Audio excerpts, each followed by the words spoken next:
I wanted to create a language that would describe what I was feeling. And how do you do that with shapes and form and color and composition? And so that's what I've spent the next 40 years trying to uncover and understand. Mi nombre es Emilio Lobato. Soy un artista de Colorado y este otoño se presenta A Mi Manera, My Way. Bienvenidos. I grew up in a little village in San Pablo, Colorado, which is about 7 miles from the tiny town of San Luis, the oldest town in Colorado. It's primarily old Spanish settlement. The community, I went to high school and graduated with 25 people, so very small farming community, very humble, very agricultural. And that has played a huge role in my work, especially the first 20 or 25 years or so. I was married for 32 years. My wife suffered for 12 years, battled breast cancer. And after she passed, I had this epiphany to do this show. The Measure of a Man was a body of work that I did shortly after she passed, questioning my role as a man and as a caretaker. And realize that these are questions that are universal. That many people ask themselves these questions: do I measure up? Because we live in a time and a society where we measure everything. And so I had this idea to create works with antique folding rulers. I understand they're used in building. They're electricians' rulers that fold out, that don't conduct electricity. And I used to see them around the farm and in people's, in the garage and storage. And they're so beautiful and they're nostalgic. That's another important part of my work, is nostalgia. But I could create line and interest and texture with these antique rulers, but also tell the story about how we measure everything, that everything has to be put into units and described and accumulated. And it was mostly a commentary on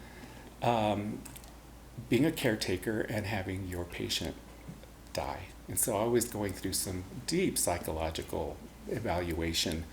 About 10 years into this 32-year relationship, I started having feelings I didn't quite understand. I had a cousin who committed suicide. He was bipolar and had suffered a long time. At his funeral, everybody was talking in whispers about how much mental illness there was in the family. And I had suffered from depression for many years. Thought I should get help for this. I did some therapy. In that process, it turns out, oh my gosh, I'm gay. What do I do with this information now? This is something I'm feeling. It's something that had not really expressed itself before, but it's a thing now. And I did a lot of research, thought I would come out at that time, but then decided to stay married. I love my wife, I love my young children, and so I thought this could be my little secret. It's an itch that I can scratch discreetly, and so I never made it an issue. And so I spent the next 20 years in the closet. I think being an artist helped me in that some of my behaviors could be explained as bohemia. I waited a couple years after she passed, and then I came out to my children. The Measure of a Man show was, trying to describe myself as a caretaker and as a man, didn't really have a gay undertone or theme. The first show I had after she passed was a show that was called The Twin Feather Meditations. But it was a body of work about being a twin feather spirit. Some of the research that I encountered when I was thinking of coming out talked about how in Native American worldview, people who are gay and transgendered are considered twin feather spirits because they embody both male and female aspects. It has nothing to do with sex, but about the whole aura and trajectory of a person. And in the past, these people who were part of the tribe were very honored members of the tribe. There was a role for them because they embodied both male and female aspects. They were considered shamans and gifted people, and there was a real role for them in the community. And I found that absolutely fascinating, and I think that gave me strength for my own coming out. And so I did this body of work that was quite literally pieces that had feathers to describe that phenomenon, and it was my artistic and public coming out, my professional coming out, so to speak. About a year after the pandemic sort of wrapped up, so to speak, if it did, I was offered an exhibition with Bill Havu. And I realized that as I was preparing for this exhibition, to start to create the work for that exhibition, that because of supply chain shortages, there was no adhesives and varnishes that are critical in my process. And so I had to recalibrate. I thought, what am I going to use now if I can't use collage and oil paint the way I have been using them?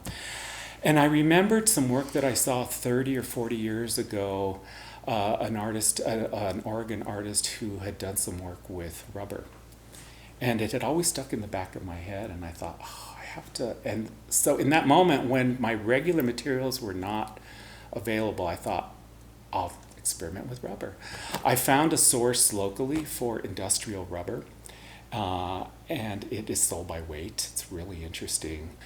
But so I found this incredible source for rubber, and I started using it almost exactly like I use my collage elements in my work. So I started cutting it, folding it, shaping it, and tacking it down to a surface because I didn't have adhesive and couldn't do that successfully.